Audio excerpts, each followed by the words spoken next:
Hello, everyone. I am the Comics Kid 2099, and I am joined today by Connor Nielsen. Connor, how are you doing today? I'm doing well. How about yourself? I'm doing very well. We are talking about movies and TV shows with actors and directors and writers from Twin Peaks. And Connor chose the 2005 movie King Kong, with our Twin Peaks connection being Naomi Watts.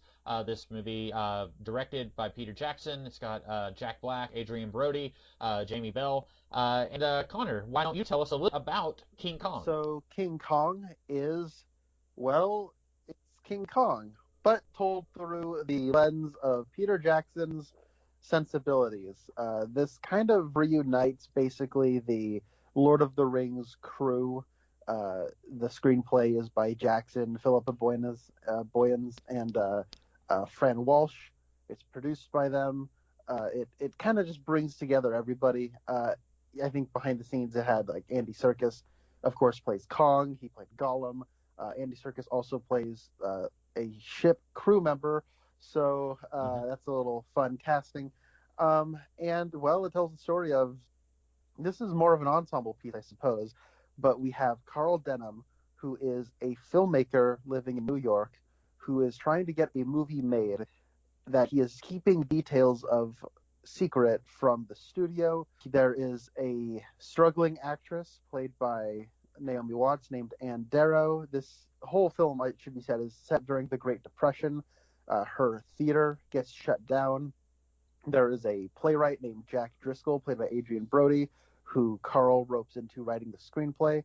And while the whole production is about to get shut down, and Jack's only turned in 15 pages while he's on the boat, Anne shows up, and they all get on board, and right before they can get arrested, they leave off onto the high seas to go to Skull Island, where they will be filming the picture. And while there, it turns out it's a little bit more deadly than they thought. There are crazy natives. There's a huge wall that once you go behind, there are dinosaurs, crazy creatures the likes of which you've never seen.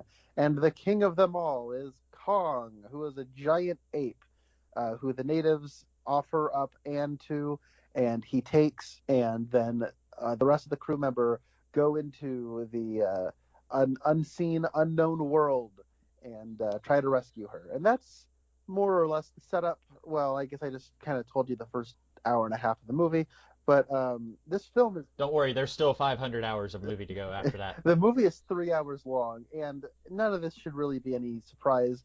This should honestly just I feel like I'm wasting time honestly because I think everyone knows King Kong. It is the original King Kong is one of the great American films, and it is beloved by generations and generations of film fans and filmmakers. And Peter Jackson is very clearly one of those people who dearly loves it and wants to retell it with reverence, but also put his own spin on it. I have not seen this movie since it came out. Comics Kid, what did you think of King Kong? I don't love this movie. There are some things about it that I think are at least admirable, but I don't think this is a movie I'm ever going to watch again. I saw it probably within the last 5 years, and I remembered last time we spoke when we talked about War of the Gargantuas. You said we're going to be talking about Kong, which is a movie that we will probably like more than War of the Gargantuas, and I was thinking to myself, I don't know if that's true because while War of the Gargantuas was disappointing and I didn't like that movie, I also didn't hate that movie. And there are some moments of this movie, many moments, where I really hate this movie. And I don't know what the general consensus is. I don't know if this is going to be a Titanic situation where pretty much everyone in the world likes this movie except me, or if this is going to be a thing where people liked it when it came out, but they've kind of cooled on it since then. But I didn't really like this movie. What about you? Well, I know several people who dearly love this movie. I don't think I'm one of them. I like it. Uh, I think it's good. It's solid, but I think that it does sort of struggle in its ambition because I think this is a very ambitious movie, but I don't think it quite realizes that ambition in such a seamless, natural way that say the Lord of the Rings films did. I know that this was a passion project for Jackson. He actually wanted to make a King Kong remake before he ever wanted to make the Lord of the Rings. And so if you watch the bonus features of the Lord of the Rings before Peter Jackson ever got started doing King Kong, in his office you can see that Weta made up like a little statuette of King Kong fighting the T-Rexes. And so like so this has been an idea brewing in him for a very long time. So after the Lord of the Rings, he had carte blanche. He could do whatever he wanted, and this was the project he did. And I think that to a certain degree, this does sort of represent ambition maybe going on unchecked. But I also think that by the time I got to the end of the movie, things were clicking in a way that they weren't before in my mind. And it made me want to rewatch the movie just to make sure that like maybe I had actually been misreading the movie up until like the end. But it's also 3 hours long, and I don't know if I want to sit down for another 3 hours to watch it. So yeah, I don't know. I liked it, but it's not like this like resounding love. Okay. Well, why don't we start with what you liked? And I don't, again, anytime we have a disagreement, I doubt this will be as strong of a disagreement as what we've had in the past, but I don't want this to turn into me being like, you're wrong. I don't want my disappointment to sour anyone else's love for this movie, but why don't we start with what you liked about the movie, and we'll see if maybe I'm just being a sourpuss about it. I think that the final 35 minutes when they have Kong and they take him back to New York, I think pretty much all of that is spectacular. I really liked all of that stuff. And there's stuff on the island I enjoy. I like Peter Jackson's Rube Goldberg machine style of action, particularly the King Kong fighting the T-Rexes sequence. I did not watch the extended cut. I just watched the theatrical version, so I don't know if that's the same version you watched. I don't think so. Mine was 3 hours and 7 minutes long. That's also counting mine. credits. Yeah. So okay. Yeah. So those are like the big things I liked as far as like where the story went. But I feel like I can't talk about that unless I've talked about the stuff beforehand. So I don't know. I feel like we're at a little bit of a deadlock. If you want to talk about the stuff I liked firsthand, the stuff I really liked came primarily at the end. Okay, well, let's talk about the stuff you don't like. I feel like sometimes I fear like I do this when I'm on my own in a video where if I start with the stuff I don't like, I'll get carried away and then I'll forget to talk about some of the positives. But we'll just put a pin in that and tell me some of the stuff you didn't like at the beginning of the movie then. A lot of it wasn't that I disliked it. It was that I was kind of like I liked what it was going for, but I felt the execution was just a little off. Mm-hmm. I think that something I like is that this is trying to be a very meta movie about King Kong, primarily like so. But the stuff I don't necessarily like about the metatextual stuff is I don't know how much of that is Peter Jackson commenting on and trying to have like some kind of dialogue with the original King Kong movie, and how many of that is just fun references for the audience. For example, early on when Jack Black is looking for a girl to be in his movie, he's like asking Tom Hanks's non-cringe son, and he asks him like, "Yo, what girls do we got?" And he starts asking about all the big actresses at the time, and then he asks, "Is Faye available?" And then that's a reference to Fay Wray, who played Anne in the original King Kong. And then Tom Hanks' son says, no, she's doing another film with another filmmaker. And then RKO. She's doing another picture with RKO. RKO is the studio that made the original King Kong. And then Jack Black goes, Cooper. And Marion C. Cooper was the man who basically got, along with Ernst B. Schutzack, got the original King Kong off the ground. So it's like I know that is just like a fun cutesy reference to the original King Kong, but then at other points, like as again going to the very end of the movie when they have Kong there and they're kind of playing out this whole stage show, you have like all the actors dressed up in like native costumes. Those costumes are the costumes that the natives in the movie King Kong 1933 wore.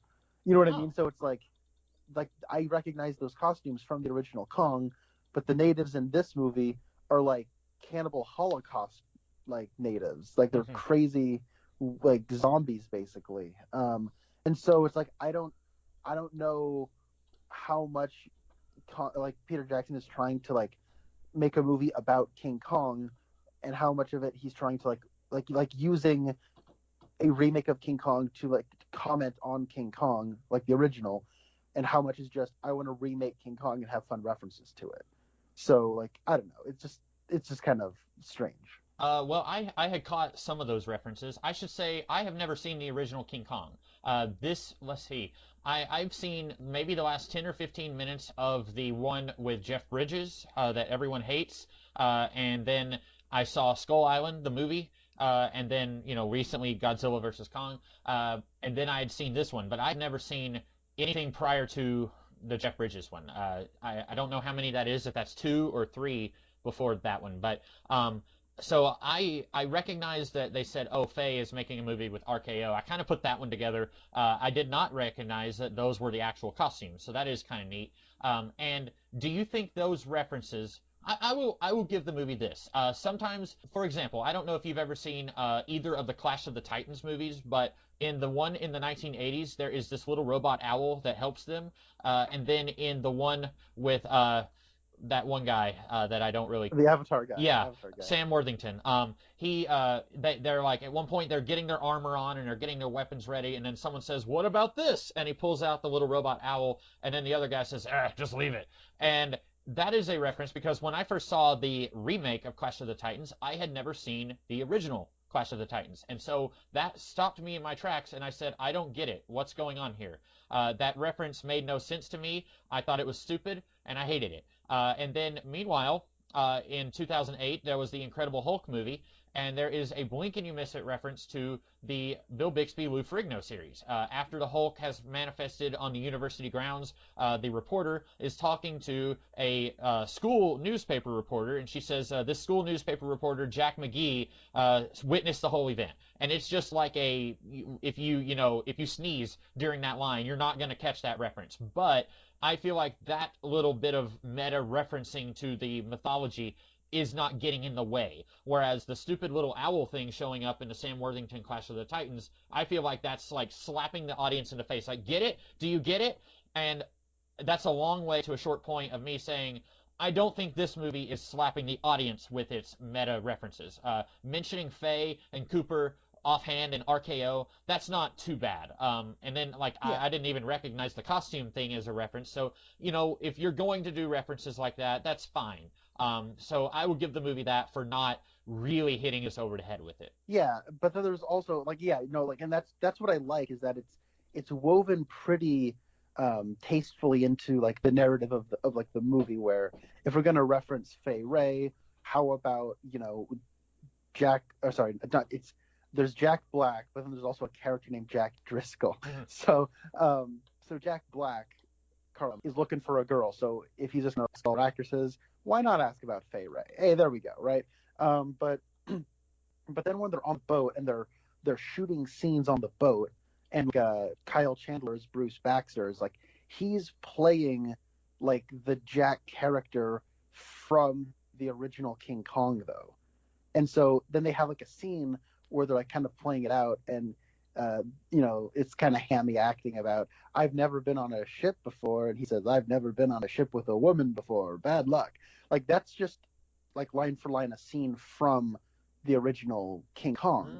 But it's not just like a scene in this movie, it's a scene they're shooting in this movie. So it's like that's like a choice, you know what I mean? Like that's not just this will be a fun reference, like that's like I feel like that's a metatextual decision to like have the original King Kong almost be playing out as an in-universe fiction in this movie. Like, you know what I mean? Like that's, and so it's like maybe there is like a code to be cracked, but I'm just sitting around trying to still figure it out. So that's why I want to watch it again. Okay.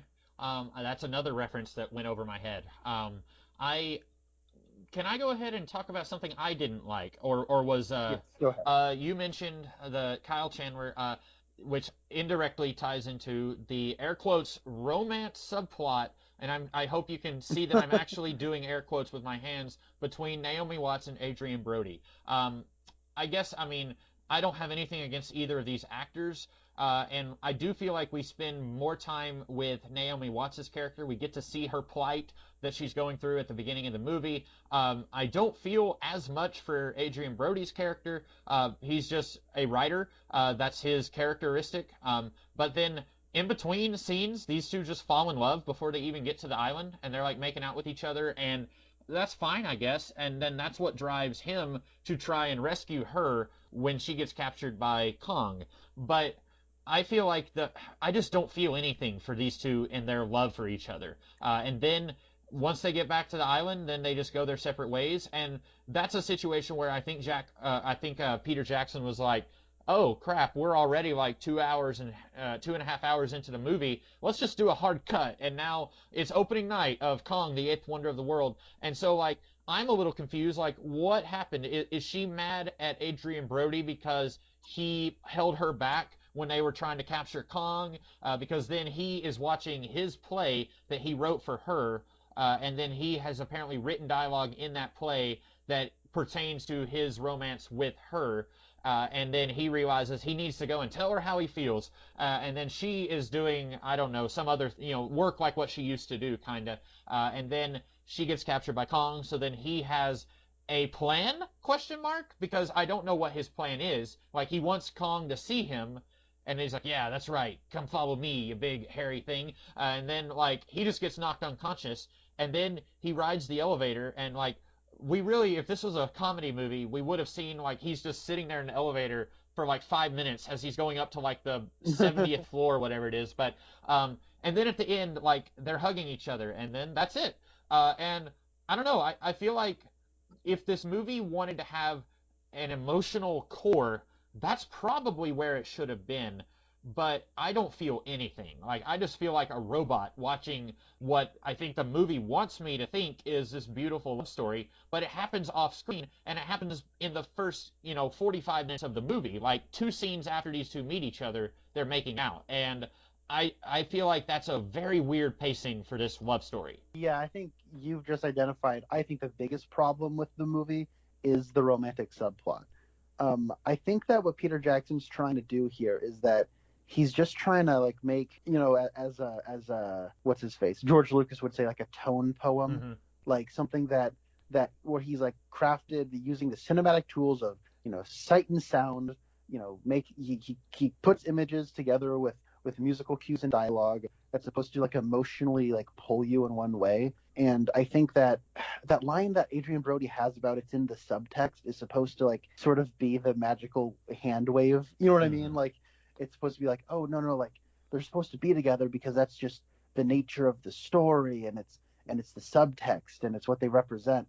And it's like, I understand that. Like, I've seen, like, I think I've defended David Lynch movies where just because something wasn't like naturally built up to and didn't feel like, oh, these characters are doing a thing, and when I was like, oh, it sort of is, it's what it represents, and I know what that's like. I just don't think when it comes to the romantic subplot, I don't think the chemistry is really there. I don't think that the style is really there, and like, I don't feel enough of an emotional pull from my heart to just accept it.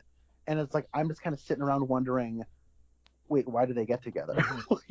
like early on, like she thinks that the sound recorder is Jack Driscoll, and so there's kind of like a comedy beat there where she's like talking about how much she loves the Jack Driscoll's work, but she's saying it in such a way where she's not saying Jack Driscoll or whatever. And the sound recorder is all like, oh, I'm flattered that this beautiful woman is talking about how much she loves that I capture the sound of the people, the voice of the people, the way I capture it. And then Jack Driscoll's like, oh, I'm actually here.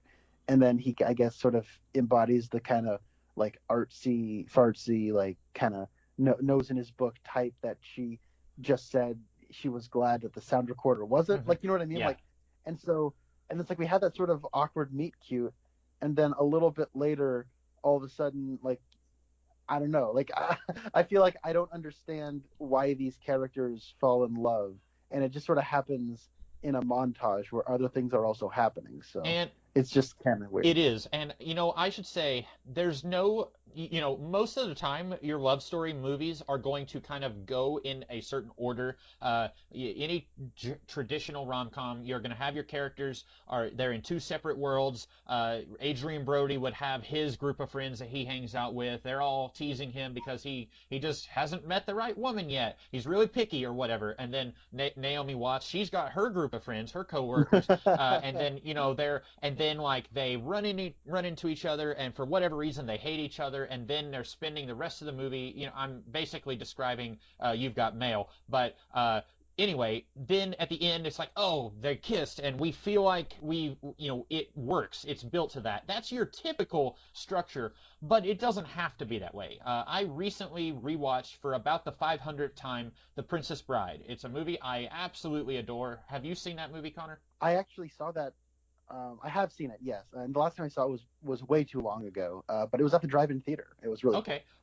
Yeah, and that's a movie that, for anyone who hasn't seen it, in the opening, basically like the first 2 minutes of the movie, your two lead characters fall in love. Like really quickly. The movie wastes no time at all saying, here's a farm boy, he works for this woman, they fall in love, and then he goes off to sea to make his money. And then everyone thinks that he died, and then the rest of the movie is him fighting for his love for her. And so even though they fell in love in between scenes, much like this movie, for some reason I buy it with The Princess Bride. And it's hard for me to describe that, but watching The Princess Bride, I'm okay with it. But here, it's like you said, I don't see any chemistry between these two. And I think part of that might be my lackluster, you can take or leave Adrian Brody. I feel like he's always kind of emotionless in anything I see him in.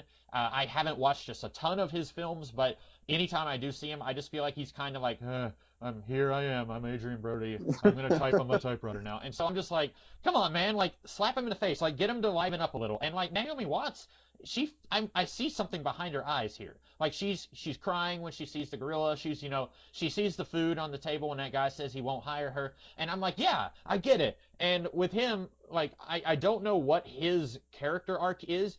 He tells Jack Black, like, yeah, here's 15 pages. I gotta go, And then, like, Jack Black, although I absolutely hate his character, he does have probably the one line I really agree with where he says, if you really loved theater, you would have jumped. Because they're only, like, 6 inches away from the dock when Adrian Brody's like, oh, gosh darn it, I'm trapped on this boat now. And, like, I was with Jack Black. I'm like, yeah, he should have jumped. But, yeah, this movie, it does the Princess Bride thing in theory, but I'm just not buying it where I am with the Princess Bride, and I can't really explain why. So when you said Adrian Brody is like emotionless, I almost just immediately chimed in and said, "Oh, so he's perfect for a Wes Anderson movie." And I love Wes Anderson. I'm just being funny. You listeners, put the comment down. Wait, he was in Grand Budapest Hotel, wasn't? Yes, okay. Yes, he's in quite a bit of. Oh, okay, okay. Yeah, no, I like Adrian Brody, but I get where you're coming from.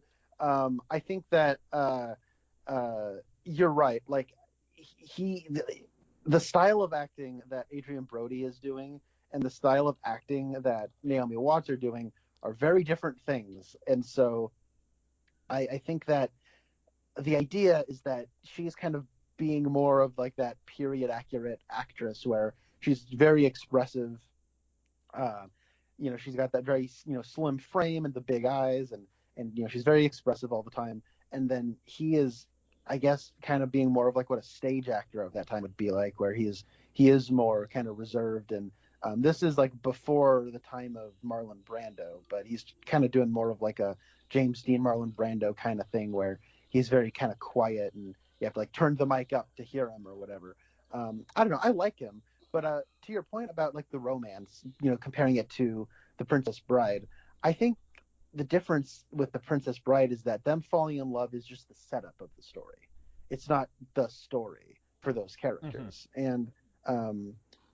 And even then, like it's kind of told in like that fairy tale way where you have like those little moments, but those little moments that were like, fairy tales are almost told a similar way to way like the Bible is written, if you know what I mean, where like it's to the point. It's very I mean, it's like we're jumping over large swaths of time. Yes. So if we pause to tell you anything, it's because it's important. You know what I mean? Like it's like, oh, so there was a farm boy. He grew up and with this this beautiful girl, and anytime he saw her in the morning, he said, "As you wish." And so it's like we're telling you that, and like so, I'm sure they've had plenty of correspondence over the years, like small talk and whatnot. But what's important is that he said, "As you wish" every day. Like you know what I mean? Like that's the important part. And so it's kind of told in that sort of majestic fairy tale way, and it's also just the setup so that those little details stick in your mind. So as you continue to watch the movie, like that sort of almost like backstory to them, it's also become sort of mythic for them. Mm-hmm. And so it's like it's really good. That movie's really good. And here though, it's like I think they're trying to do a similar thing, but the setup for the romance also becomes the romance, and it's also happening while like 500 other things are going on. Yes. So I think that's the weak point of the movie. Another thing that I wanted to get into, I don't know if you had anything else you wanted to say about the romance. No, but, I think that you summed it up pretty good there. I was a little curious about like the metatextual elements and how much the movie was really trying to say with that. The other part of the movie that was kind of like, and this was like a constant for like the first 2.5 hours of the movie, was I think the tone is a little off. And it's not one of those things where it's like scene to scene. If you just took one scene out of context, the tone is fine. It's when you put all of the scenes together where Peter Jackson, he sort of comes from that low budget horror kind of trash that is like subversively well made, that like Sam Raimi came from. You know what I mean? Like a lot of people, compare Sam Raimi and Peter Jackson, and I think for good reason. They were kind of coming up during the same time, making similar films, and then at the turn of the millennium, they both had the reins at the biggest, most popular movies in blockbuster. Where Sam Raimi had the Spider-Man films that were like the definitive superhero movies moving forward, and then you have Peter Jackson making the Lord of the Rings movies, which were so good no other fantasy movie could get made because they weren't the Lord of the Rings. And so Peter Jackson is, I think, kind of trying to combine his sort of prestigious clout that he had sort of made by making 3 epic films and trying to make another epic film with King Kong, but he also wants to make a fast-paced action adventure movie that has the sort of indulgences that he sort of had when he was making his no-budget movies. So, like, and I feel like the movie sort of struggles between that, where when you're watching the crew members getting picked off one by one in a spider pit, or they're running away from a stampede, or like any number, like all of those big action set pieces all just come back to back to back to back to back, and it is like a fast-paced action adventure. That's also like an hour, like in the middle of this movie that is also paced very slowly and deliberately, like a Lord of the Rings movie. And so like it just sort of like but the scenes where we have Naomi Watts hanging out with King Kong that are happening in between the big set pieces, those feel like they're in the movie that the beginning and the end take place in, from a pacing and tone perspective, where they sort of do have this like added weight and majesty to them because it's Kong and look how good he looks. And I feel like we're trying to do something with Anne and Kong that I could also get into in a little bit, but I don't know how you felt about, like, as far as like the editing and pacing goes, but I just feel like up until you get to, I think, the last 35 minutes, where I think it does balance action adventure and like the sort of big, epic spectacle and scope that Peter Jackson's going for. Like the last 35 minutes, I think does a good job of blending those two aesthetics, whereas beforehand, I think it does sort of flip flop in a way that's not as organic as I think they want it to be. Yes. So I think you are probably more forgiving of a movie being just grotesquely long if it's a good movie. I've heard you say before, like, I can't think of a specific example, but you have said, like, oh, I didn't even notice that it was that long, or I wasn't feeling the length, or something like that. Even if it's a really good movie, and I don't think this one is, I still would always say, like, this doesn't need to be 3 hours long. I was really, really bored in the first hour of this movie. Pretty much everything before they get to the island, I think, could have been trimmed down. I'm not saying we have to start with them arriving at the island, but I think a lot of the stuff on the boat and before they get on the boat, I think you could have trimmed it down. And I don't think I've ever seen any of Peter Jackson's lower tier stuff. I don't want to say that like quality, but like his lower budget stuff. I've seen his Lord of the Rings stuff, Hobbit and Lord of the Rings movies, and then I've seen this, and I'm sure there's something else I'm missing, but I haven't seen any of his smaller scale stuff. I know he did a movie. It had the chick from Titanic, and it was about this author who killed someone. I haven't seen that. I know he did a Michael. Is it called Heavenly Creatures? Probably, yeah. But I haven't watched any of those, and so I don't know what his pacing is like when he's not doing a big blockbuster. But with this, like, I think there are entire characters you could cut out of this movie. I like Jamie Bell, okay. I don't think he has any place in this movie. Him and the first mate have this like back and forth where the first mate it kind of thinks of him like a son, and he says, hey, don't be stealing Adrian Brody's ink pen, or hey, you don't be writing mustaches on Kyle Chandler's movie posters, or hey, you stay on the boat, young man. And just the whole time I'm like, we're just wasting time so that like we can this is less time that we're going to have to put a very expensive CGI gorilla in the movie, and I really just want to cut all that. Like I'm not an editor by any means, but I feel like somebody could have come in and said, hey, I know this is your passion project, and you have carte blanche to do whatever you want now that you've done these Lord of the Rings movies and made $1 zillion for whatever studio did that. But maybe cut this character, or maybe cut this scene that doesn't really have any purpose, stuff like that. Yeah, I think that I don't know. I've actually talked to a few people about this movie, and when I was younger, a lot of people, this came out when I was in elementary school. Whoa. But I remember I've heard like the whole "it's really long" thing from people, and like, oh wow, Peter Jackson, he made the Lord of the Rings, and he never needed an editor since. And so like, I've heard all that, but like I actually wasn't aware that the Jamie Bell character was like this sort of needless detail that people just kind of figured could have been cut up until recently, actually. So I think it's interesting that you said that, because I've heard some other people mention that as well, and I feel like that is I don't mind that being there. I like Jamie Bell. I like the actor who plays Mr. Hayes. I don't know, like I feel like in this they're trying to do a thing with characters that sort of it's like this connecting theme across the characters of like someone being tamed. I think that with First Mate and Jamie Bell, like that's the sort of most analogous to King Kong and Anne, where we kind of hear the backstory of Jamie Bell as the sort of he was this wild kid. Mm-hmm. He was almost like feral, like an animal or whatever. And then, but like Mr. Hayes has sort of like tamed him over the years and like kind of made him a hardworking, kid. And, the kid wants to be educated, and he's still a little bit of a scamp, but, he's sort of like this work in progress. And so like, okay, you see like Mr. Hayes was able to sort of tame, I think his name's Jimmy. He was able to tame Jimmy. And then you have Anne, who sort of tames Kong. And then you have Anne and Jack. I almost said Jack Bauer. Jack Driscoll.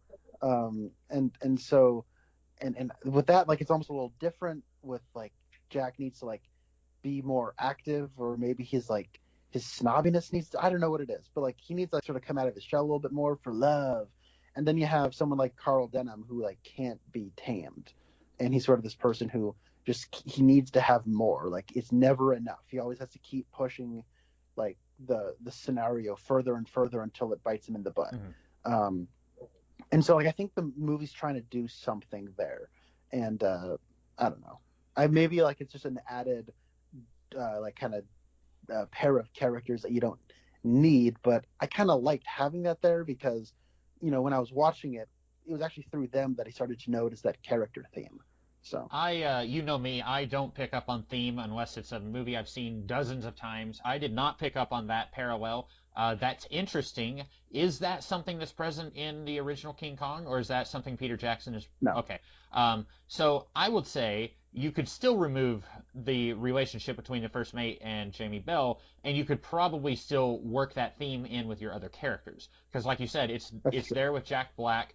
It's kind of there. There's a line between Adrian Brody and Kyle Chandler where he says like, "Hey, I wrote the script. You stick to the script, pal." And he's like, "Hey, back off, writer. I'm the actor. I can do whatever I want." And so it's like, okay, he's trying to rein him in, but he can't.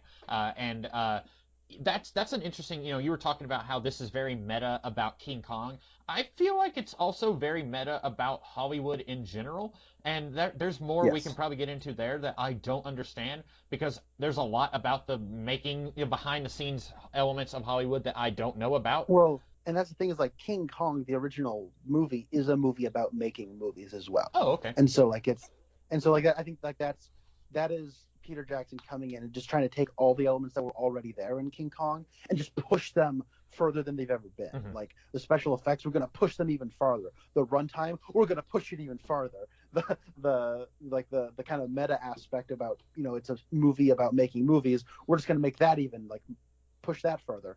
And I think that maybe in some ways he just pushes it farther and maybe pushes it past the breaking point. Mm-hmm. But the whole thing about like taming someone or something, I do think that's interesting. I wish I had picked up on that. I like what you are suggesting about that, but I think it's also present in some of the other characters that you don't need extra characters taking up screen time. And to your point about like how this movie jumps tone from scene to scene, like there's one wacky, hilarious scene where Jamie Bell is drawing on the movie posters in Kyle Chandler's room, and that's so weird whenever you're like going to the next scene where they're going to the island and then like people are getting stabbed with javelins and then like, oh, she's kidnapped, and then Andy Serkis gets eaten by a leech, and like all this is terrifying, and then like, oh, but we have the wacky scene where he's drawing, and like I get that, like, probably some movie makers would say, well, now sometimes it's good to have like something to kind of balance out the tone. You don't want it to be too dreary, so we need some, they would call this what do they call it? Comedic relief? Comic relief, yes, the very common phrase that just left my brain. But I don't know, like I don't think that it's integrated very well. Normally I think like William Shakespeare would have a character who is kind of the wacky one, and maybe you could go too far with that. I watched the movie The Day After Tomorrow last night for the first time. Incidentally, Kenneth Welsh plays the vice president in that, so no, that's not... I'm not doing that to you. I know how much you love Roland Emmerich, and Do what? Oh, sorry. Oh, I know. Sorry, I know. Finish your I know how much you love Roland Emmerich and how much you love disaster movies. So I knew you would love for us to talk about that someday. Is that the 2008 remake with Keanu Reeves? And oh no, I don't know that movie. This is a movie with Jake Gyllenhaal and Dennis Quaid, and like the Earth is like going through like yeah. You meant The Day After Tomorrow. What did I say? Oh no, what did I? You said the day the Earth. Oh, I know what movie you're talking about now. Yes, I did mean Day After. By the way, before we move on, it would be hilarious if you actually did say The Day After Tomorrow, and I just, for whatever stupid reason, thought you said The Day the Earth Stood Still. No one will know except those who listen to the podcast.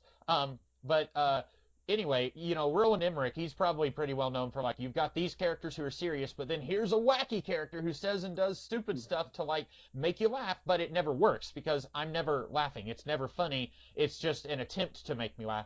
And so having a comic relief character probably would have backfired, but then also I think having a comic relief scene sandwiched in between fairly serious scenes, I think is also really weird. Yes, and, having the Mr. Hayes and Jimmy relationship, it's adding two more characters, and I think that is him. Well, it's an epic movie. You have to have a lot of characters because in an epic movie, it's big stakes, big budget, big runtime, big cast of characters, big emotions, like all that. That's making an epic movie, and so yeah, I don't know. Like I think that's like I think where it's weird because you have these extra characters that just sort of make the movie bigger, and then some would argue bloated, and then you have, but those are in the scenes that don't feel like an epic movie. Those feel like a fast-paced, look what I can get away with in my movie kind of a thing, where it does feel like he's using like these characters as like toys, and he's like a kid, like crushing his toys. You know what I mean? Like it's like, oh man, and then it's not just a stampede; it's a super stampede. Whoa, you know what I mean? Like it's I don't know. Yes. Why don't you talk a little bit about the meta nature of this movie, about how it's about Hollywood? Because I've got some mixed feelings about all that, and I was wondering what you thought of that. Well, I'm actually glad, because another thing I wanted to mention kind of ties into that is that I feel like Peter Jackson is trying to, I don't know, make like a statement about King Kong, where it's the movie of movies. It's got action, romance, adventure, tragedy, comedy. It's got everything, and I think that's maybe what he's trying to do with having all of the. And I think just maybe his reach extended his grasp there, where it doesn't, like, the tone doesn't quite land all the time. But then you have, all of those things I just said. Like, that's like an older way of making movies, where it used to be in the golden age, where you're going out for a night at the pictures and you got everything. And I think that when it comes down to it, like, this movie is sort of like, and I think just the story of King Kong itself, it's a very American story. And when it comes down to it, like, I don't know, like, which one I like more, the original King Kong or the original Godzilla, because, like, both of those movies are so telling of the culture that birthed those movies. And with this one, it's like the idea of King Kong is great. You can go out and make your movie, and even when it, your camera breaks and you don't actually, make your movie, you can still go out there and with good old American know-how, get a giant ape and bring it back, because look at what we are able to do. But it's also a bit of like a story about exploitation, where, like, you went out into like a primitive part of the world and just stole something, brought it back in chains, and displayed it for everyone to pay for and gawk at. And, like, like, it's sort of like, it's sort of an interesting thing. And then also you have, as far as in this movie, you have, I think, Kong sort of representing this. He's like the artistic idea, like when you come up with an idea for the first time for a story or a movie or a play or whatever. It's like this pure, like, idea that's in your head, and it's really, really exciting. And then in the process of getting that idea produced and made and all of that, something inevitably gets kind of lost in the shuffle. Like, it'll never be that pure, innocent idea ever again. And maybe like you're trying to get it made, and then all of a sudden an actor gets upset and like walks off, and now it's like, yeah, they have to reshoot a scene or just scrap it or just recast and hope nobody notices. Like, you know what I mean? Like, and in that way, like, I think that, like, Anne likes Kong because of, like, he represents in this movie, like, the purity of like artistic idealism.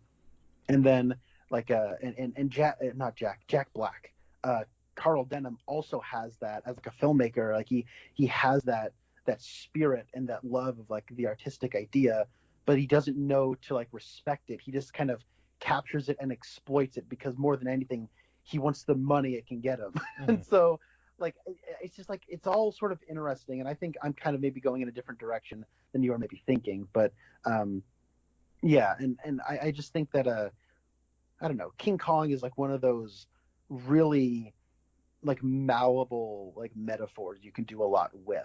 And I know that in Inglourious Bastards, I don't know if you've seen that movie. I have. But there's like this scene where they're all playing a game with cards on your head, where you have to ask questions. Like, you don't know what's written on your forehead, but you have to ask questions and then deduce what it is. And there's this Nazi who has King Kong, and he starts asking questions about, did I live isolated by myself? Was I captured by Americans, brought over on a boat in chains, and like displayed in front of people? He's like, oh, am I the history of the the black person in America? And they say no. And he says, okay, then I must be King Kong. And like that is like a sort of a way of analyzing King Kong. And this movie doesn't go with that reading of King Kong. It goes with another, but but I think equally valid reading of King Kong. And I don't know, like maybe you could say like the nature of America, and like if you wanted to go this way with capitalist structures or whatever, like it's exploitation is like embedded in the very soul of it or whatnot, and embedded in the very soul of America or whatever. But I don't know. I just think it's a really interesting thing. So Yeah, and this reminds me of a couple of college classes I took where, like, we had one class where we were reading The Great Gatsby, and then at one point the teacher said, "Okay, everyone has to split up into pairs, and there are all of these different theories. There's deconstruction theory, and that was the one that I worked on with someone else. I don't remember who it was. And then there's like, this theory and that theory, and you guys are all going to need to like use The Great Gatsby and talk about how this theory is in the text and what evidence supports that theory is actually there." And sometimes I think that can be... Dude, you're not going to believe this. I had like the exact same thing happen to one of my classes. Really? What was your... with The Great Gatsby. Oh, okay. With The Great Gatsby. And that could just be that text is just very ripe for that kind of thing. But I think, like, in some cases, I was fascinated how well it worked. And in other cases, I was like, this is a stretch. Like, I really don't think that this is there at all. Yeah. And sometimes I will still say that today. I will see people say, like, oh, this character is such and such. And I'm just like, I don't see it. It's not really something that I am seeing, but then a lot of other people do. And so... with King Kong, I think there is some of that's there. Like you said, a metaphor for slavery of black people, and being brought to America against their will. Like that, definitely, it's hard to decline to say that that's not there. But then there's so much at work in this movie that I almost think there's too much going on. And like I said, I don't pick up on themes very easily, but you were talking about so many different things, and I'm like, yeah, I kind of see that a little bit. And then I was thinking, yeah, I kind of see that too. But then I'm also confused about some of the other stuff. Like Jimmy, I don't remember what book Jimmy is reading that he stole from the library, but he at one point... Heart of Darkness. Heart of Darkness. Okay, I haven't read Heart of Darkness, but he says, why doesn't the captain just turn around? And then like the guy, the first mate, he says, well, and he goes in to explain the themes of Heart of Darkness, and they're also kind of parallel what the crew is going through right at that moment. And then Jimmy says, oh, it's not just an adventure story. And he says, oh no, Jimmy, it's not. And I felt like that was a little heavy-handed. Like I get it. You're saying that this action adventure piece can also be something else. I think we all already knew that. Or if someone does just want to watch King Kong as just an adventure piece, and that's all they're interested in, then this scene isn't going to mean anything to them anyway. So I thought that scene was like kind of heavy-handed, but like I'm specifically, I guess the direction I was kind of thinking about with this, about how this movie has a character played by Kyle Chandler, who is your classic leading man actor. And then when Anne gets captured by Kong, pretty much everyone on the ship, they pick up guns and they're like, let's go get her. And it's these guys, I won't say that they were at each other's throats, but they weren't really buddies with each other, none of them. But now they've all got a common cause. They're going to rescue the girl. And then they do it a little bit, and then a couple guys get killed, and then Kyle Chandler says, I'm going back to the ship. And then Adrian Brody says, I thought you were supposed to be the hero of the movie. And he says, look, that's fiction, and this is real life, and I don't want to die for someone I barely know. And it seems very callous, but also, like, I'm going to go ahead and say it. If you threw me onto a very dangerous island with giant eels that are going to eat me, I would probably feel the same way. Like, I just want to get back to the ship and save my own skin. It's, it's callous, but it's probably true. I'd say a lot of people would probably feel the way that Kyle Chandler feels. And so I'm sitting here thinking, oh, okay, is Peter Jackson saying, like, I work in movies, I've met actors, there are some real pieces of work. You guys watching this, you don't want to meet these actors. Don't meet your heroes, kids. I've worked with some people, and they're awful. They're all terrible. Just stay away from Hollywood. But then the guy who played Baron von Strucker in Age of Ultron, he's the captain of the ship. He comes in and he starts, like, it's a hero moment. He starts shooting these little cockroach things, and then Kyle Chandler comes in and he's swinging on a vine and he's shooting them. And then later they're like thanking the captain, and he says, no, thank Kyle Chandler. He's the one who convinced me to come back and rescue you guys. And so then I'm like, oh, okay, I'm a little confused now. It's kind of like when we talked about Godzilla versus Kong, how Damian Bichir's daughter, she like saves the girl, that she was trapped in a closet that was filling with water, and then she helps her at one point, and then later in the movie she points a gun at her. And I was like, well, this is weird. These are two scenes that kind of don't go together. And then in this movie, you have Kyle Chandler, his big moment where he's like, I'm a coward. I'm going to go save myself. And then he comes back and he saves the rest of these guys. And then at the closer to the end of the movie, when Kong is starting to get rowdy, when they're at the Eighth Wonder of the World scene, then he's like, oops, I gotta go. See you guys later. And he runs away, saves his own skin. And to be fair, at that point, there's nothing he can do because he doesn't have a gun. But then I'm confused because this movie is just jumping back and forth on what it wants to say about the Hollywood actor. Is Peter Jackson trying to make a statement, or is he just like, well, we've got 4.5 hours more to kill, so why don't we do something else with Kyle Chandler here? I was confused. Yeah, I don't know. I think that he's trying to maybe say a little bit less about the Hollywood actor and just kind of more trying to take Bruce Baxter, like give him some kind of a character like arc in some way of like he had a moment of like, I mean, I wouldn't call it cowardice. Like, we're not going to be able to rescue her if we can't survive. And then like, so it's like, yeah, like I like you would probably be on his side of like, guys, we're going to die. We need to, like, we gave it the old college try. We got to turn back though. Mm-hmm. And so like, I mean, that's probably what I would do. And then, but then, he does have a chance to redeem himself a little bit of, hey, there are people out there, and if they're still alive, they might need our help. And so, I don't know, like, sort of give him the opportunity, because the whole movie, he's sort of been, he wears it on his sleeve that he's not a Hollywood hero. He's a guy who plays the Hollywood hero. Mm-hmm. And he even has like that line of, heroes in the real world have a bald spot, a beer gut, and bad teeth. Mm-hmm. And like, I'm just some guy, and who happens to be very handsome, and like they just want me to like be like, I'm what heroes want to look like, and what people want their heroes to look like.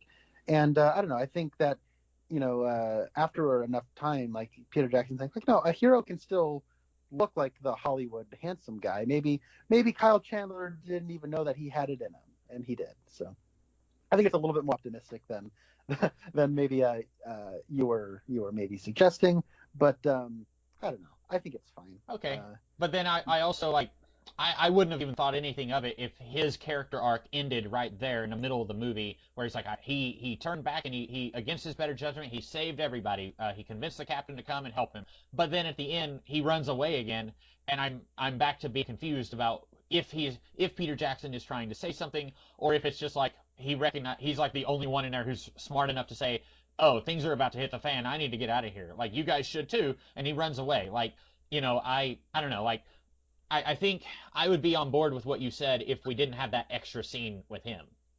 Well, I think that's fine, because like everybody's running away from Kong at that point. Mm-hmm. and I don't think Kyle Chandler's really seen Kong besides the chloroform, like, taking Kong out scene. Mm-hmm. He was there to take out some bugs, but I don't know. Oh, by the way, I just want to say, I think Kyle Chandler's performance is really good in this movie. Okay. I like him a lot, and I like his line readings, and like when he walks by Jack Driscoll's like, dialogue's got some pop now, Driscoll, because I changed it up and did it my way. And I like the part where he's like looking at, Jamie Bell like doodled and like kind of vandalized all of the posters he had put up, and then he sees like that one poster where he's got a mustache, and he's like, hold on, Mm-hmm. and he pulls out like a comb. He's like, maybe I can pull that off. But I also really like the part where Jack Black is like, okay, get in front of the camera and act. You're my actor, Bruce. And he's like, okay, fine. And then he gets out there to look all heroic, and then he starts seeing that they're coming towards him, and then he like turns around and like is trying to keep his composure and stay in character up until he gets past the camera, and then he just starts booking it. I think that's really fun. Mm-hmm. Yeah, and there's some good moments like that sprinkled throughout the movie. And it could be, like you said, that I'm just reading too much into stuff like that. You've also got, I guess, do we want to talk about Jack Black? Yeah. Right now, like, I'll probably forget about it. If you could remind me, there's something about like Kong and Anne that I want to get into, okay. But that'll probably be later down the line. Yeah. But yeah, what do you want to talk about with with Jack Black? Well, I will go ahead and say I like Jack Black in general. I think he seems like a really nice guy, very affable. I don't really watch a lot of his movies. I don't listen to his music, but when I see him in interviews, I'm like, hey, he seems like a nice guy that you could just like share a drink with, and he seems really cool and laid back. And I'm surprised that I am buying him in this movie because usually I feel like he's known for like not maybe kind of comedies definitely, but not just comedies. Like he was in that Shallow Hal with Gwyneth Paltrow.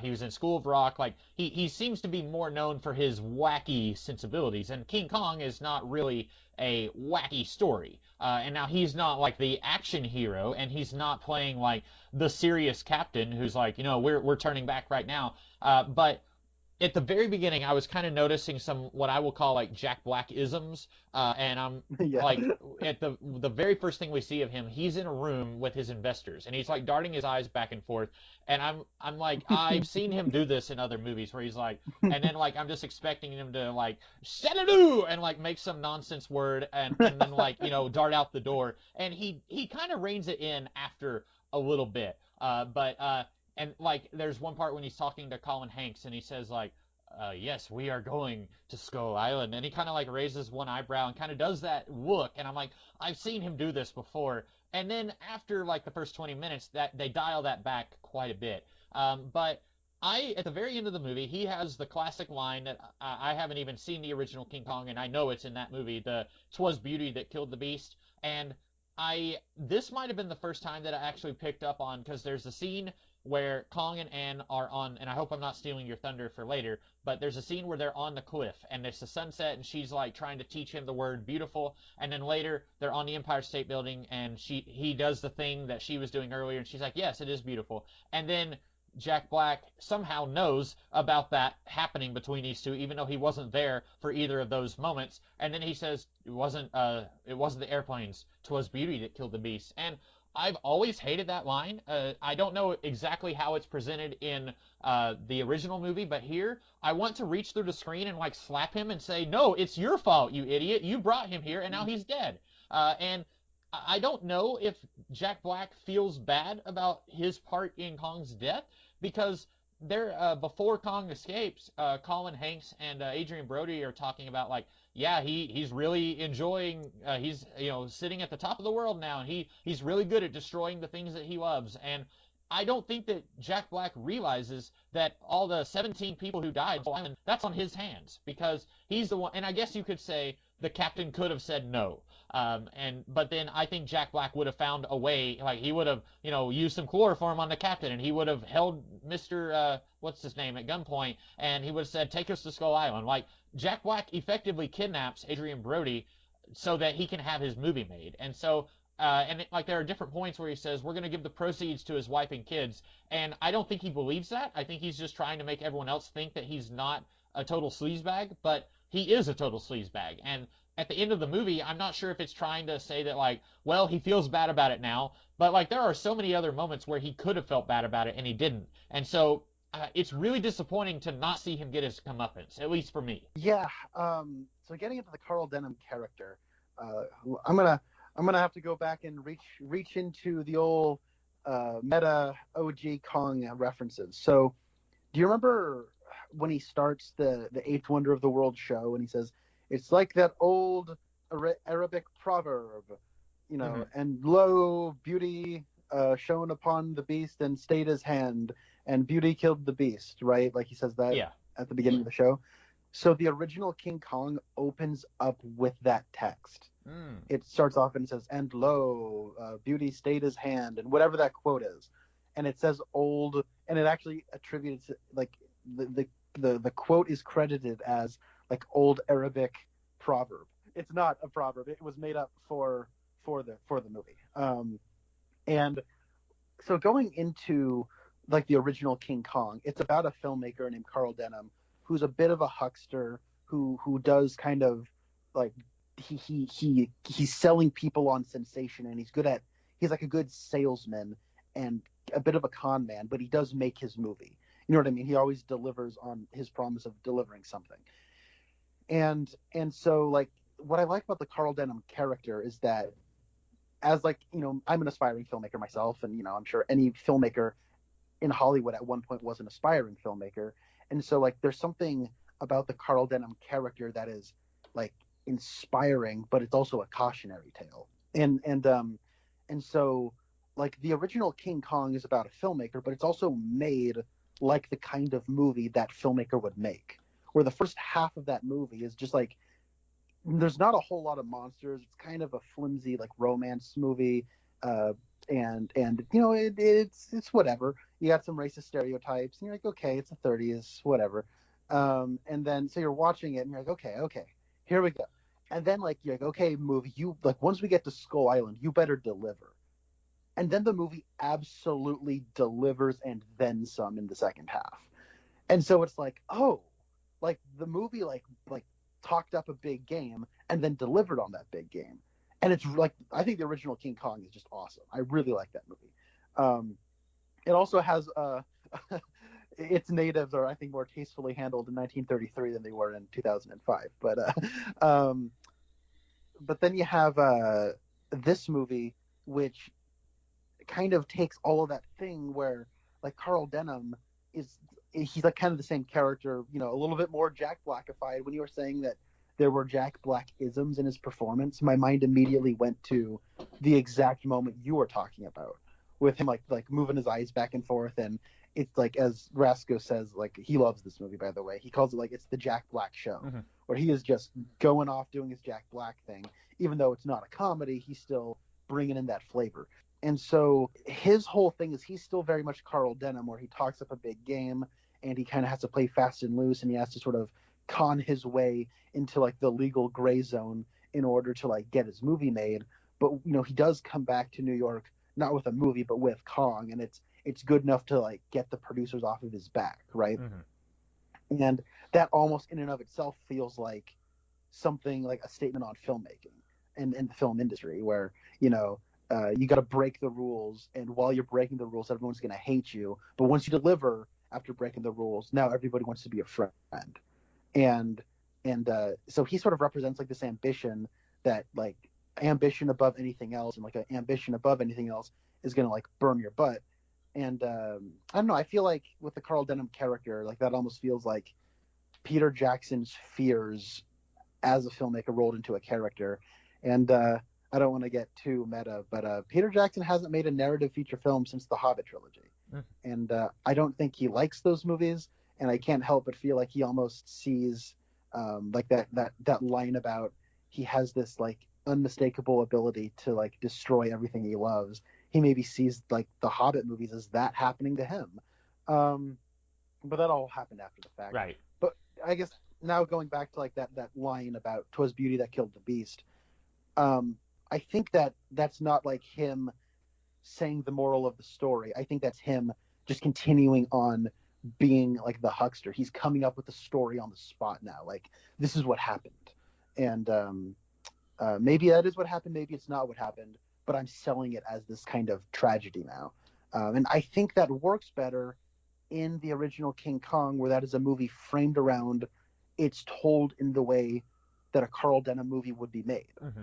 So, and that where this movie, it's made like a Peter Jackson movie, and Carl Denham and the way he sees the world and the way he sort of sensationalizes everything is kind of over in its own corner, though. So. Yeah, and I kind of wish I had gone back and watched the original now to kind of keep up with you on that, because you're probably right. I'm going to defer to your expertise there, because here, this is very much not a movie that someone from the 1930s would make. When we talked about War of the Gargantuas, I think I said like I would love to use a time machine and take someone who made silent movies and then take them to like the 60s and make them make a monster movie. But this is, if you took Cooper from the 30s and then brought them into the year 2005 and gave them the budget Peter Jackson had, like, it would not be like it'd be paced different. It'd be just a very different movie. And so it is weird whenever you've still got the character probably, similar, if I had to guess, and you can tell me if I'm right or wrong there, but similar to how he was portrayed in the original King Kong, and then you've also got this being a Peter Jackson movie and not a Carl Wenham movie. Know what I'm saying? Yes, I get you.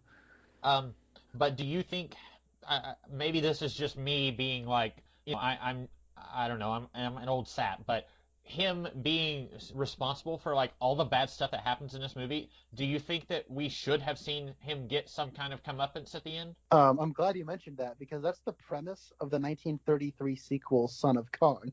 um, that's like the only good thing about that movie is it starts off a month later and everybody in the world is suing him, and so he's like, and he's like, oh my god, like I can't live like this. The press is constantly trying to get me, and I'm getting sued up the wazoo. And then he like finds the old captain of the ship, and then they just like get on the boat and then like ditch and go to South America. And then the movie immediately takes a nosedive and begins sucking completely. But yeah, no, and it's like I see where you're coming from. Of like, yeah, no, I think Carl Denham is absolutely responsible for all of this. But I think that it's like one of those things where it's like, yeah, but that's the ending of King Kong. You know what I mean? Like that's where it ends. Yeah. And like you could add an epilogue, but that'd be like if you added like a whole epilogue to like Hansel and Gretel. You know what I mean? Like it's like you could do it, but Well, and I will say, because I didn't know that Peter Jackson was like a huge fan of King Kong. I'm glad you mentioned that at the beginning of the podcast because I have not watched the original King Kong. I have not read any of the Lord of the Rings books. I hope my Tolkien professor from college is not listening to this. But I do know that whenever my sister was reading the Lord of the Rings books, I had seen the movies, and I don't think she had seen a complete version of any of the movies. I think she had tried watching them when they first came out, so she would have been like 8 or 9, and then she fell asleep watching the movies. And then when she was in college, she started reading the books, and then after she would finish with the books, she wanted to watch the movies. And so she was like, 5 pages from the end of the Lord of the Rings, the first Lord of the Rings book, and I was like, so has anything crazy happened? And she's like, no, not really. And then she finished the book, and I said, so what'd you think? And she's like, yeah, it's pretty good. And what I was trying to do was like, what did you think of Boromir dying? Spoilers for 70-year-old books and 20-year-old movies, but Boromir dies, and then she's like gets 2 pages into the Two Towers, and she's like, oh, Boromir just died. And I was confused. I was like, wait, that happens at the beginning of the second book? And basically Tolkien, he wanted to do this big, 1,500-page huge epic. And then the publishers were like, no, we're going to divide this up into 3 books. And so he divides it. And then I guess it was him who got to decide how it would all be divided. But it's really weird to me that Tolkien, and I don't want to get too far off Kong here, but I will bring it back. But like Tolkien decided, I'm going to have this death happen at the beginning of the second one. And Peter Jackson, making the movies, he made what I feel like is a wise change to the narrative. He has a death happen at the end of the first one. And so that kind of brings the entire Fellowship at their lowest at that point. Like Sam, he nearly dies trying to catch Mr. Frodo. And then Aragorn watches Boromir die. And then the other 2 hobbits, they get captured. And then maybe they're dead. We don't know. And so everything sucks right now. And I think Peter Jackson, he looked at that and he said, why did he have this death happen at the beginning, like in the first page of the second book? Why not have that happen at the end of the first story? And so he took the initiative and he made that change to a pretty well-loved franchise. I would say even before Peter Jackson came along, there were some fierce defenders of Tolkien, if I had to guess. And so when I was watching this, I was thinking to myself, why didn't Peter Jackson just make something new? Like, he probably didn't have studio interference saying, like, you have to do a remake of the 1930s movie, because I was thinking, like, why not try to do, I know you don't like Kong Skull Island, but I like the concept of it's set in Vietnam, and it's not a movie producer bringing Kong back to New York and trying to, do that thing. I like that they were doing a different story with Skull Island. And so, like, I would say you don't have to be a faithful remake of the original movie. I would say you can, to take it to your comparison of Hansel and Gretel, I would say you can do a different Hansel and Gretel. It might suck and have Jeremy Renner and that chick from Casino Royale in it, but you can do a... Whoa, okay. First of all, her name's Gemma Arterton, and she was in Quantum of Solace. Oh, okay. I'm going to tear a corner off my Bond card right now. But you can do a different version of a classic story because there's been, well, I don't know if Hansel and Gretel, if there's been a whole lot of versions of that, but like when it's something that's a classic, you don't have to do the same thing. Like you were saying that this is the same story, but with Peter Jackson putting his own spin on it. And I've only seen, I've seen all the Hobbit movies. I've seen both versions of them. I've seen the Lord of the Rings, both versions of those. But I still don't really know what Peter Jackson's take is on this movie. And part of that is I'm not a big Kong connoisseur, or a Congosaur, if you will. But I don't know what Peter Jackson is adding here. But the whole time I was watching it, I was enjoying it little enough that I was saying I wish he had done something brand new with the concept of giant gorilla. Yeah, I can understand where you're coming from with that. And I think that, the 1970s version, I think, does try to reinvent it a little bit more, where I think Kong fights different animals and he climbs the World Trade Centers, which, they didn't know. I'm not going to dog on them too hard.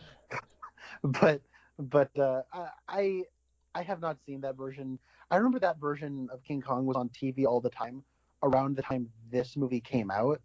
So like I've seen a lot of that movie, but just not like all in one sitting. Mm-hmm. So I can't make a joke about its quality, but I do know that it is trying to like do something different with it. But I don't know. I think that it's like you see this a lot of the times. Like big filmmakers have the chance to do like whatever they want. What they end up doing is like remaking a classic film. Like Martin Scorsese has done several remakes, and what's his face? Steven Spielberg's remade movies. Like he remade War of the Worlds the same year this movie came out, and it's just like one of those things where you notice like, and I want to like know what it is. And what's interesting about these like great filmmakers remaking films is they're remaking like classics, and they're classics that they have a lot of reverence for, and I just find out like that's an interesting trend.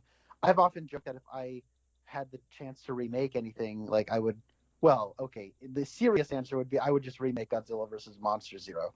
But in the past I've joked that I would remake The People Under the Stairs, if for no other reason than because when a movie gets remade, that gives more attention to the original, yes. And I want more people to see the original People Under the Stairs. Mm-hmm. And that would be the only reason I'd want to remake People Under the Stairs, because I want more people to watch it. That what I mean? Like that's a very selfish, not very artistically sound reason to remake a movie and make a new version of something. I thought you were going to go in a direction. Like I have recently been dipping my toes in the world of B movies, which are a lot of the ones I watch haven't been very good. And I say to myself, if I was a movie person, if they gave me a blank check and said make whatever you want, I wouldn't remake. I'm trying to think. I wouldn't do, well, the serious answer for me is probably like a King Arthur movie, but, that would probably do very poorly if the recent trend of all King Arthur movies is any indication. But I would love to see, like, some of these B movies like Doll Man or, any Roger Corman movie. Like, see any of those, but done with a higher budget and with some actual production. And there's a fountain of movies like that exists, and I'd love to see, like, I kind of wish that Peter Jackson could have taken his Lord of the Rings clout and done something like that, where, like, because even before this came out, even people who hadn't seen King Kong, they basically knew the plot of it. And so, like I said, I'm coming back to, I don't know what he is bringing to the table in trying to remake this, other than now more people are going to know about King Kong. Well, I don't know. I do feel like he's trying to, his idea is to just take King Kong and push it to its furthest extent. Like, the film industry's changed. We know more about what the film industry was like in the 30s. Special effects has made this huge leap forward, around the turn of the millennium. And so, having CGI and doing the crazy stuff that Weta Workshop can do now. And I don't know, like I think that the way he sees it is that King Kong is like this fable.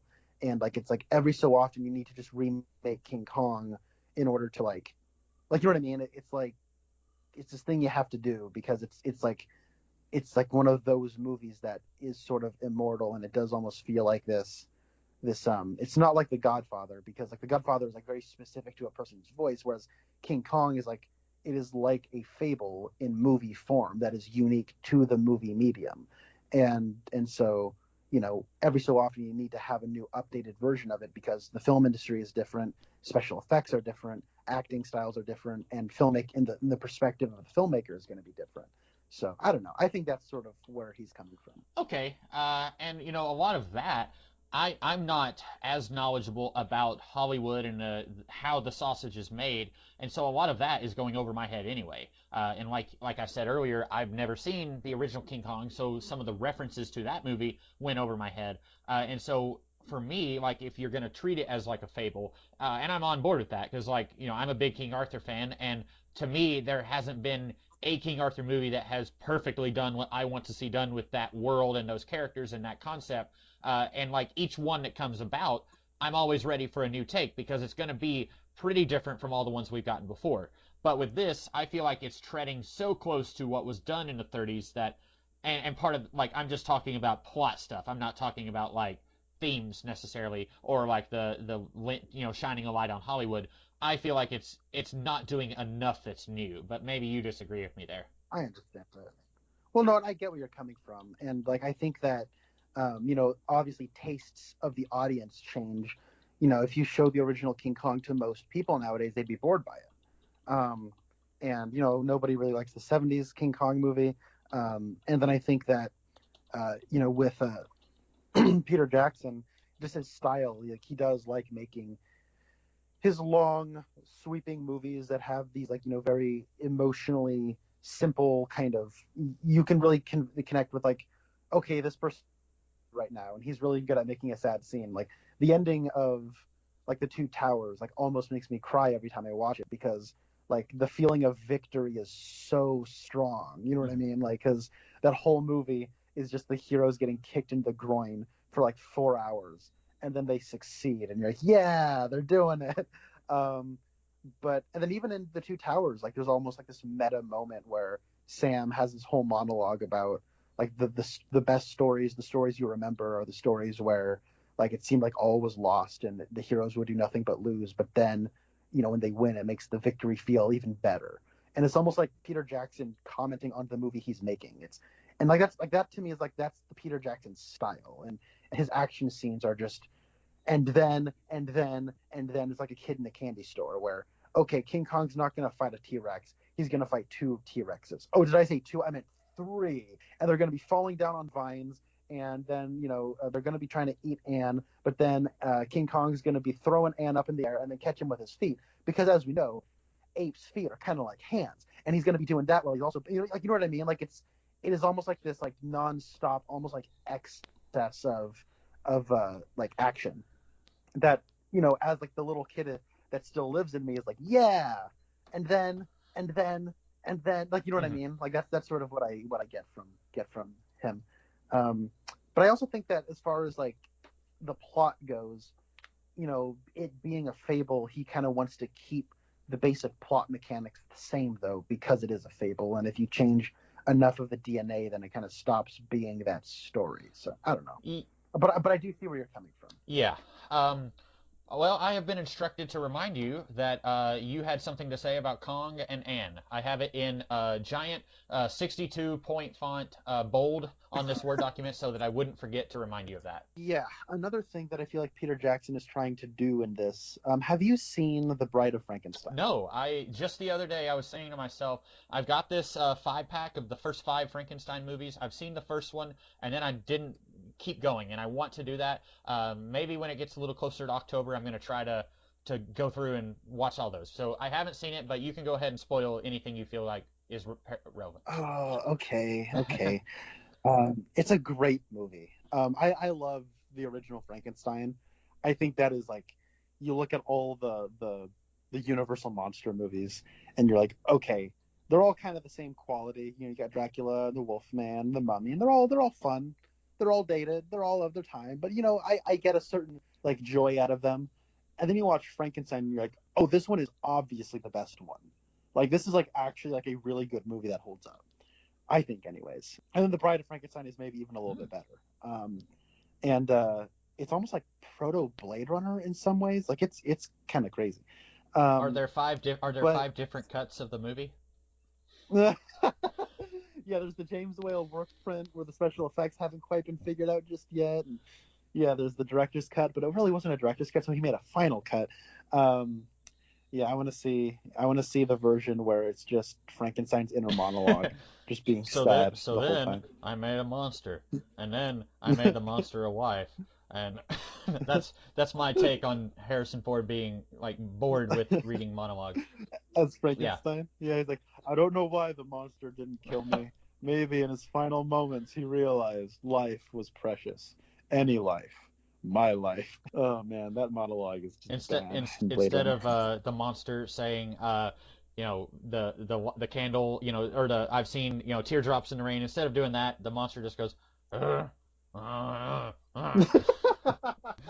then he's just like, that's so beautiful what you just said. What was that?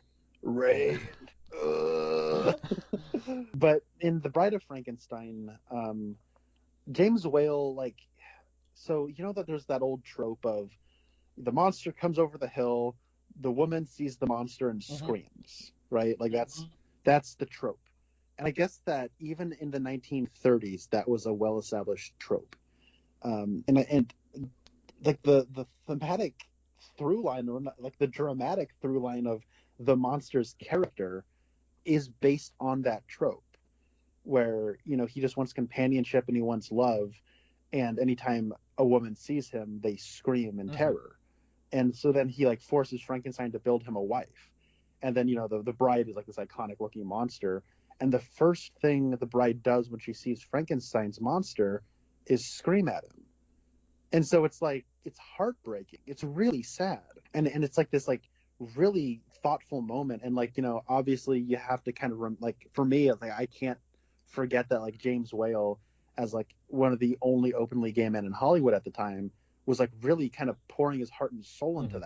that story, where he maybe sort of feels like in society he almost feels like a monster.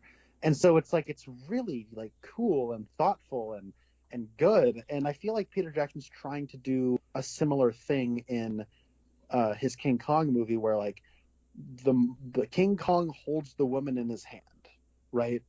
That's like an image, that's like a trope that's associated not just with King Kong but with monster Hmm. movies, right? The big monster holds the woman in its hand, and it's like, what if that was a what if that's like the linchpin of our like story, right? Like that's like the thing, right? That's like the character thing we're doing with Kong, is like he holds the woman in his hand, and there's a connection there, and she likes being held in his hand, and he likes holding her in his hand. And I don't know, like I feel like I sense a similar thing that James Whale did in The Bride of Frankenstein. So I don't know if you got that vibe from it, but like I feel like it's trying to like do something with that trope, but I don't necessarily think it's all the way thought out. I don't know. That's interesting. So what if I may, like, you know, if the connection like with James Whale being gay, and it's like everyone screams and calls him a monster, or that's his perception, and you know, I wasn't. Who are we to say if that was how accurate that was? Probably pretty accurate back then. But like, and so he's putting that into his art. What would you say that it is that Peter Jackson is putting into the art here? I guess is what I'm asking. See, that's the part where I'm a little fuzzy on. Like I don't know how much of it is like, see, I think what makes the added dimension of the Bride of Frankenstein work is that knowing that about James Hmm. Whale. But like I do think even on its face, using that trope and like kind of making that like the dramatic linchpin of the story, it's like there's like, even if you don't know anything about James Whale, it's still sad, because even when a woman is created specifically for him, it's scared of him and doesn't want to be with Right. him. And so it's like, but when you have like that image of like the giant monster holding the woman, it's like the giant monster isn't eating the woman, it's not killing the woman, it's just holding the Hmm. woman. And so it's like, oh, maybe you can look at that and, you know, hey, what if she's into it? You know what I mean? Like throw in a little kinkiness there, and like I don't know, like I feel like there's like something there. It's sort of like I heard somebody describe like the Shape of Water of as like, that the like, oh, it's the iconic image of like the gill man holding the woman and like taking her away. And it's like, oh, but what if she's into it? And that's sort of like the premise of The Shape of Water. And I'm like, okay, yeah, I see that, and I feel like in The Shape of Water, like they make that idea and they kind of run with it and it works. And then this is like Anne likes King Kong, and what I was getting from it was in those scenes with Anne and Kong, is that she is sort of like taken aback by him because we're watching a movie and he's an amazing special effect, and she's blown away by the special effect, Hmm. right? And then King Kong, the special effect, is amazed at what the human body can do, where she's like doing all these acrobatic and dance moves Yeah. and stuff. And so it's like this, if we're going by like kind of that meta aspect of it, not this isn't just about like specifically King Kong. I think this is like a meta textual sort of um, thing being said about audiences and special effects and like movies, and how like the human body can do things that are impressive, that are just as impressive as like a special effect. And it's almost like there's a relationship starting to go there. And so like I don't know, like maybe I'm reading too far into it, but I feel like there's something like they're like, because those scenes go on for a while and like you see their relationship change, and I'm just trying to figure out what exactly it is. Well, you um could. I'm wondering if there is something there with, and maybe could represent Peter Jackson, because she is a vaudeville performer, like, doing like the slapstick of its time, and like, juggling and putting on the mustache, and she looks a lot like Charlie Chaplin, and like, this is a specific type of entertainment that it's on its way out. It probably the death yes. knell for that kind of entertainment was the talkie movies, but when there were silent movies, it's like, okay, that's its own thing, but we can do this over here. And then once you have movies where you can actually talk, then it's like, oh, like we are now like steam powered cars in an era of jetpacks, like we are a dying breed. And then she comes here and she sees someone who appreciates this particular part of entertainment that she wants to do. And because she doesn't want to join Jack Black on this voyage, she basically, the reason she does is because Hmm. she's hungry and she needs food, and like this is a career opportunity because the stage was taken from her. And so like she sees someone here who appreciates her for what she wants to do. And maybe you could say that Peter Jackson, even though this was his choice to make this movie, that becoming a bigger name in the world of Hollywood and not just some kid from New Zealand with a Super 8 camera, maybe he's like, oh, like this is a double-edged sword. Like now I've been given a blank check and I can do whatever I want, and I'm going to do this lifelong dream of mine to do King Kong, but uh, you know, because like now. I guess King Kong in this metaphor would represent the people who are fascinated with Peter Jackson's older movies. And then he comes in and he does these giant blockbusters. Yeah. And then now, like you said, maybe he's afraid that he's going to get stuck doing this kind of stuff. And I don't think I'm blowing anyone's minds when I say the Hobbit movies are not as good as the original Lord of the Rings. And that's probably its own discussion we can make. But maybe Peter Jackson is like, I kind of want to just go back to making like The Frighteners or Heavenly Creatures, like these really small time, smaller things. But I've crossed the threshold and I can't do that anymore. Maybe, yeah. Maybe it's also like if Peter Jackson is sort of like in the and character, it's like he stays in the business because of like I kind of mentioned earlier that I sort of saw Kong as sort of like this. He represents the purity, like there's something like the pure idea that you have, like an artistic. When you have an artistic idea, it's like this pure, like thing that you have to sort of like mold and tame into like a screenplay or manuscript or what have you. And I don't know, like that's sort of like there is that thing that's always there, and eventually like you sort of have to like kill that the pureness of the idea in order to get your movie made. And so you kind of start as Anne, and then you kind of become Carl Denham. Okay, yeah.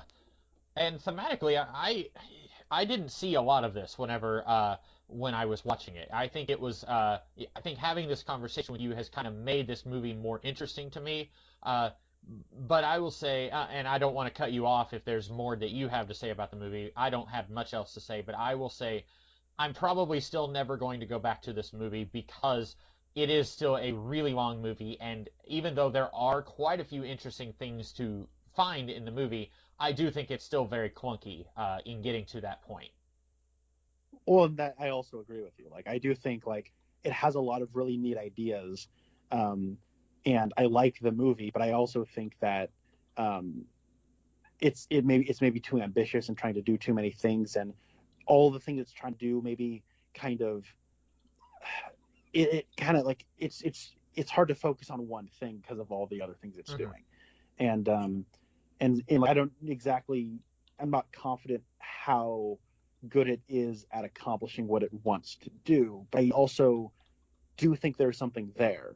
Anyways, but one thing I wanted to mention though is I do really love the final 35 minutes. Once they're back in New York, there's that, like, when they have the Eighth Wonder of the World show, and you sort of see what Carl Denham's like now that he's like successful, and he just like, he keeps going. He doesn't know when to say no, and you sort of have seen like this hucksterish nature where it's almost like, it's sort of like what Steven Spielberg says about the Mac character from Indiana Jones 4. I don't know if you've seen that clip, but where he's like, he's like, is he CIA? Is he Russian? What are his allegiances? Like, he doesn't even know. He's a different character than we've ever had in an Indiana movie before. And you watch that movie, it's like, nah, yeah. It's just a poorly written character. Like, I think that when it comes to the Jack Black character, Carl Denham, where he is somebody who like, he maybe believes his BS when he's saying it, but then later he can just use that as a means to an end. You know what I mean? Like, I think he does on some level believe everything he's saying, even though it contradicts other things he believed when he said it at the time. And so when he is like saying like, we're going to donate the proceeds to his wife and his kids, like, I believe he believed that when he said it, but that was a day ago. You know what I mean? Like, I don't know if he believes it anymore. He's a very fickle person, and so I like seeing that kind of come to a head.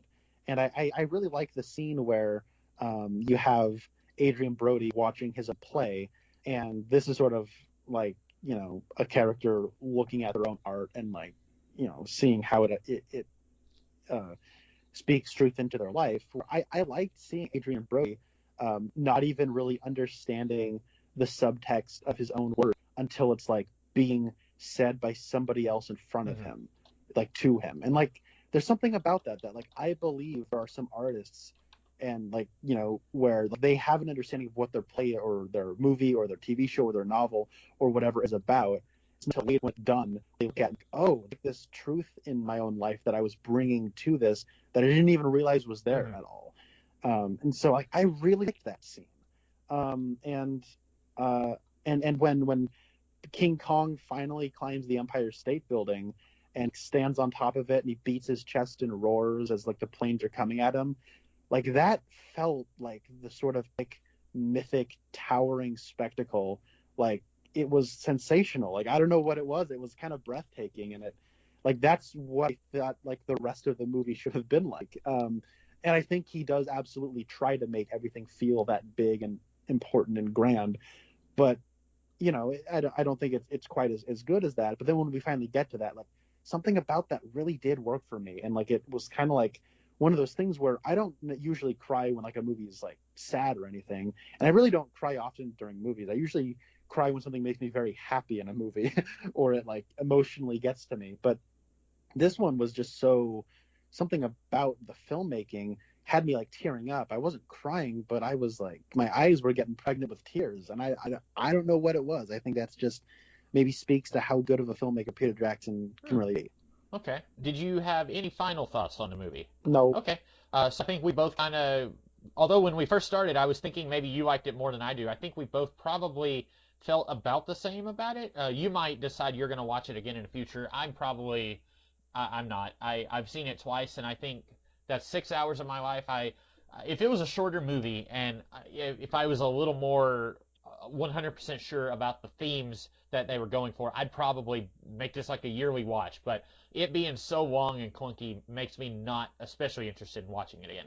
I can't blame you. I think that I would probably watch it again. I don't know if I would watch it annually. I have a twin brother who wants to rewatch this too, so I'll probably watch it sometime soon. But you have it on DVD, right? Don't need to be 3 hours. Yeah, I watched it at double speed. For anyone who's like, let's kill him. I am, I'm the kind of person who will watch a movie, change the speed on my DVD player on my computer. So I watched the whole thing at double speed. But even so, I paused several times to like take a break and do other stuff. So I was still feeling the burn when I was going through this movie. Okay, I got you. Well, thank you for letting me ramble for like minutes on end about stuff that I thought it could have been about. Yeah, and that is, I think, interesting to talk about. I like when it's something that could have actually been there, because sometimes I think people will try to put something there that's just not there. But I think in this case, there's a possibility that some of that could have actually been there. So today, when we next speak, we are going to talk about something that I have been considering us talking about for a while. I have never seen this movie, so if it ends up being disappointing, I don't know what the general perception of the movie is, but we are going to talk about the movie Orlando, starring Tilda Swinton. This is based on a Virginia Woolf novel. The Twin Peaks connection is Billy Zane, and on the cover, Billy Zane is right there with Tilda Swinton, so I'm assuming that he plays a decent part in the movie, that it's not just a one line and he's gone kind of thing. But that is what we will be talking about next time. It is on Amazon Prime. I don't know when this was made, but I think this would have been pre-Titanic, but post-Twin Peaks if I has. But this is... Looking it up, it is right after Twin Peaks. It's 1982. Okay. So this would have been like Billy Zane was still basically unknown, I would say. Because I know, I guess Titanic is what really made him a name. I know he was in like a couple of the Back to the Future movies, and he was in The Phantom, but I would say this was still, he was not a very well-known actor at this point. But that's something that, like I said, I've never seen the movie, so I don't know how good it is. I don't know if this is one of those, like when I chose that animated Wizard of Oz movie and it had like a 0 on Rotten Tomatoes at one time, but hopefully this will be an entertaining movie. It's very different than what we normally talk about, so hopefully this will be something we will find something enjoyable about it. Hey, it's got Tilda Swinton. She's usually a pretty solid barometer for quality. So that's what we will be talking about next time. And in the meantime, I am the Comics Kid 2099. I'm Connor and Nielsen. We'll see you guys in the future. Have a good one.